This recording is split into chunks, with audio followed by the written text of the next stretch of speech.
السلام علیکم ناظرین، ایک اور دلچسپ کہانی کے ساتھ اردو کہانی مرکز پر آپ سب کو خوش آمدید کہتی ہوں۔ آج اچانک میری طبیعت اس قدر خراب ہو گئی کہ اماں کو مجھے ڈاکٹر کے پاس لے جانا پڑا۔ وہاں جا کر چیک اپ کے بعد جو حقیقت ہمارے سامنے آئی وہ قیامت خیز تھی۔ میرا نام رخسار ہے اور میرا تعلق ایک عام سے گھرانے سے ہے، مطلب نہ زیادہ امیر اور نہ ہی زیادہ غریب۔ ہم دو بہنیں اور ایک بھائی ہیں۔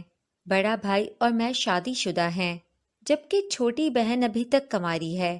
میری اور بھائی کی شادی ایک ساتھ ہوئی تھی۔ ہم دونوں اپنے گھروں میں بہت خوش تھے کہ اچانک کسی کی بری نظر ہمارے گھر کو آ لگی۔ ہوا کچھ یوں کہ میری چھوٹی بہن کی شادی تھی، اور کیونکہ میں گھر کی بڑی بیٹی تھی تو اماں مجھے شادی سے کچھ دن پہلے ہی اپنے گھر لے آئیں تاکہ شادی کی تیاریوں میں ان کا ہاتھ بٹا سکوں۔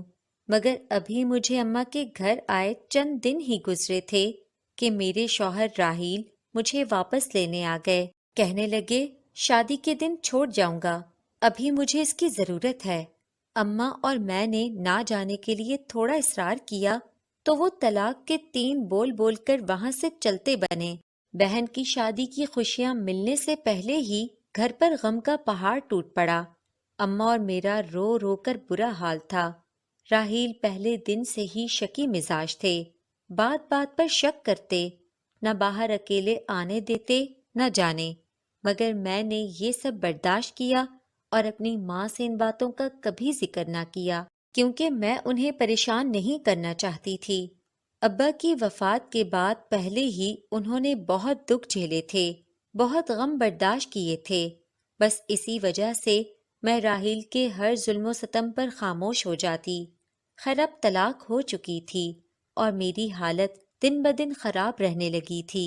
میری وجہ سے میری بہن کا رشتہ بھی ٹوٹ گیا۔ اس کے سسرال والے بھی یہ کہہ کر منگنی ختم کر گئے کہ ہم ایک طلاق یافتہ کی بہن سے اپنے بیٹے کی شادی نہیں کر سکتے۔ اماں اور بھائی نے انہیں بہت سمجھایا، ان کی بہت منت سماجت کی، مگر انہوں نے ان کی ایک نہ سنی، اور یوں ہمارا ہنستا بستا گھر برباد ہو کر رہ گیا۔ میری طلاق کو بھی چند دن ہی گزرے تھے کہ ایک دن اچانک میری طبیعت خراب ہو گئی۔ جب ڈاکٹر کے پاس گئے تو پتہ چلا کہ میں امید سے ہوں اور ماں بننے والی ہوں۔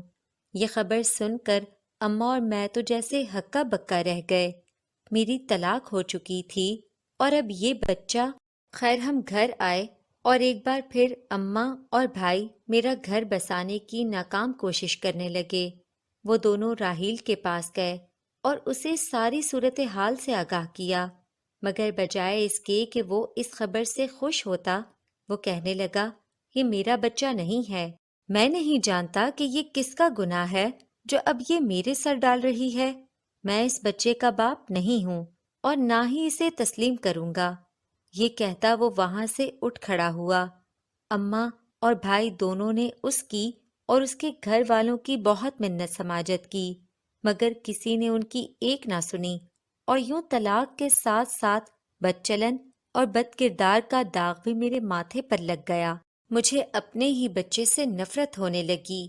2 سے 3 بار میں نے خود کی اور اپنے بچے کی جان لینے کی کوشش بھی کی، مگر نہ جانے کیوں ہر بار ناکام رہی۔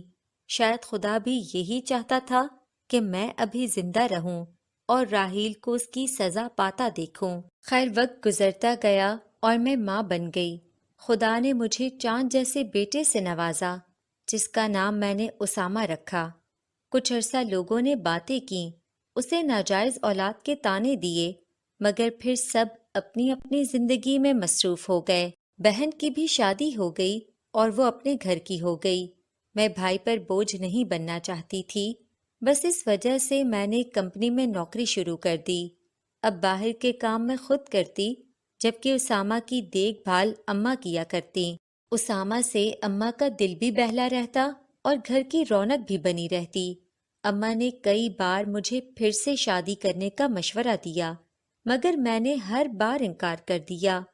میں شادی کے نام پر جس اذیت اور کرب سے گزر چکی تھی، وہ سب دوبارہ برداشت کرنے کی ہمت مجھ میں نہیں تھی۔ وقت یوں ہی گزرتا رہا اور زندگی چلتی رہی۔ مگر پھر اچانک اماں کافی بیمار رہنے لگیں۔ دن رات ان کی علالت سے میرا دل بوجھل سا ہو گیا۔ وہ دن رات بستر پر پڑی رہتی اور ایسی حالت میں میرے لیے نوکری پر جانا مشکل نہیں بلکہ ناممکن ہو گیا تھا۔ اماں بار بار اصرار کرنے لگیں کہ میں پھر سے شادی کر لوں اور اپنے گھر کی ہو جاؤں۔ ان کا کہنا تھا کہ اگر انہیں کچھ ہو گیا تو میرا سہارا کون ہوگا؟ ان کے جانے کے بعد میرا خیال کون رکھے گا؟ میری اور اسامہ کی دیکھ بھال کون کرے گا؟ دونوں بہن بھائی تو اپنی اپنی زندگیوں میں مصروف ہیں۔ ان کی بار بار التجا مجھے دکھی کر رہی تھی۔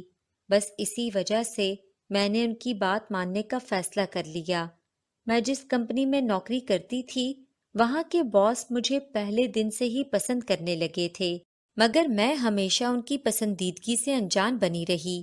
وہاں کام کرنے والے تمام لوگ اس بات سے بے خبر تھے کہ میں طلاق یافتہ اور ایک بچے کی ماں بھی ہوں۔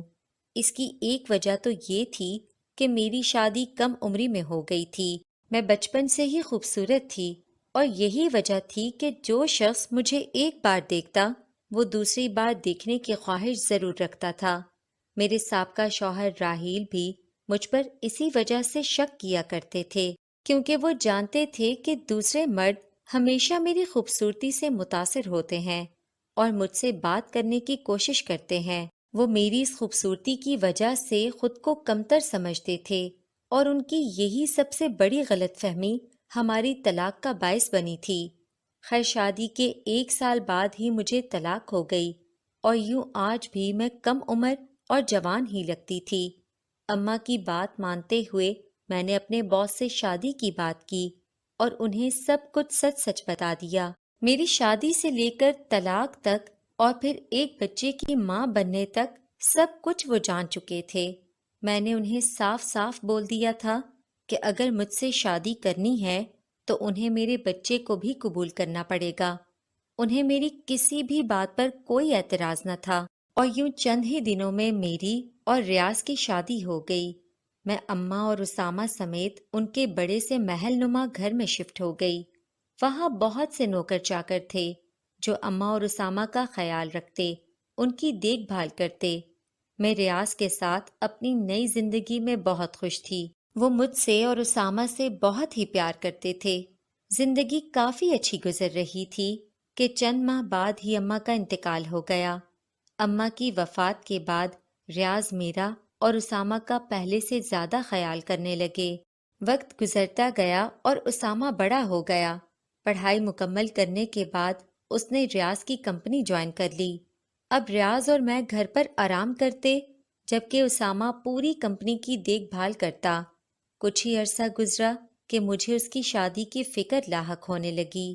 میں نے اس سے پوچھا کہ اگر کوئی لڑکی پسند ہے تو مجھے بتا دو، ورنہ میں اپنی مرضی سے ہی اس کے لیے کوئی لڑکی ڈھونڈ لیتی ہوں۔ میری بات سن کر وہ شرما سا گیا۔ کچھ دن تو اس نے کوئی جواب نہ دیا، مگر پھر ایک دن ایک لڑکی کو گھر لے آیا۔ اس لڑکی کا نام مہر النساء تھا۔ وہ لڑکی اسامہ کے کالج کی دوست تھی اور تب سے ہی وہ دونوں ایک دوسرے کو پسند کرتے تھے۔ آج کل مہر النساء اسامہ کے ساتھ ہی اس کی کمپنی میں نوکری کر رہی تھی۔ میں اس سے ملی تو وہ مجھے کافی اچھی لگی۔ وہ کافی خوبصورت اور سلجھی ہوئی لڑکی تھی۔ مجھے وہ پسند آئی اور یوں چند ہی دنوں میں اس کی اور اسامہ کی شادی ہو گئی۔ اس لڑکی کے خاندان میں اس کے ماں باپ کے علاوہ اور کوئی بھی موجود نہ تھا۔ اس کی ماں سے ملاقات ہوئی تو مجھے وہ خاتون بھی کافی اچھی اور نیک معلوم ہوئی۔ ان کی اور میری کافی اچھی دوستی ہو گئی اور پھر وہ اکثر میرے گھر آ جاتی تھیں۔ ایک دو بار میں نے ان سے ان کے شوہر کے بارے میں پوچھا تو وہ بات گول مول کر گئیں۔ میں نے بھی پھر دوبارہ اس بارے میں بات کرنا مناسب نہ سمجھا۔ وقت گزرتا رہا اور پھر ایک دن مہر النساء کو کسی کی کال آئی اور وہ چھوٹے بچوں کی طرح بلک بلک کر رونے لگی۔ میں نے اسے گلے سے لگایا اور پوچھا کہ آخر ہوا کیا ہے؟ اس نے بتایا کہ میرے ابو کا انتقال ہو گیا ہے، اور یوں کچھ ہی دیر میں ہم سب گھر والے اس کے گھر جا پہنچے۔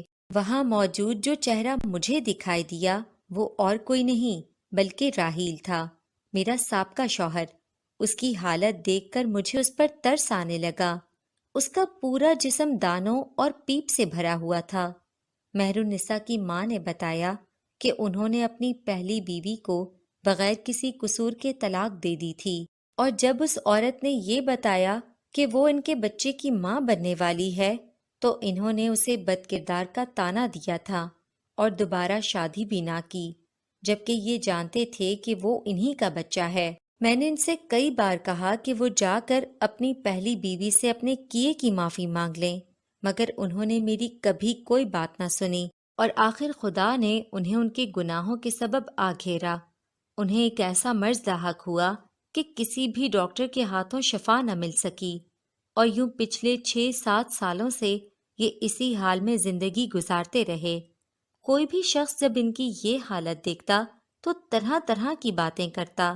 یہی وجہ ہے کہ آخر تنگ آ کر ہم نے لوگوں کا ان سے ملنا جلنا ختم کروا دیا۔ وہ یہ سب باتیں بتا کر خاموش ہو گئی، مگر میری آنکھوں سے آنسوؤں کا ایک سمندر بہہ نکلا۔ میں جان چکی تھی کہ یہ کسی اور کی نہیں بلکہ میری ہی بد دعا نے راحیل کا پیچھا کیا تھا۔ میں نے کسی کو کچھ نہ بتایا اور خاموشی سے اپنے گھر آ گئی۔ راحیل کی حالت یاد کر کر کے مجھے اس پر ترس آنے لگا۔ میں نے خدا سے اس کی مغفرت کی دعا کی اور اس کے گناہ پر اسے معاف کر دیا۔ انسان جوانی کے جوش میں بہت سے گناہ سرزد تو کر بیٹھتا ہے، مگر ان کا انجام کیا ہوگا اس کے بارے میں نہیں سوچتا۔ میری بس آپ سب لوگوں سے یہی التجا ہے کہ جو بھی کام کرنے لگیں اس سے پہلے اس کے انجام کے بارے میں ضرور سوچ لیا کریں۔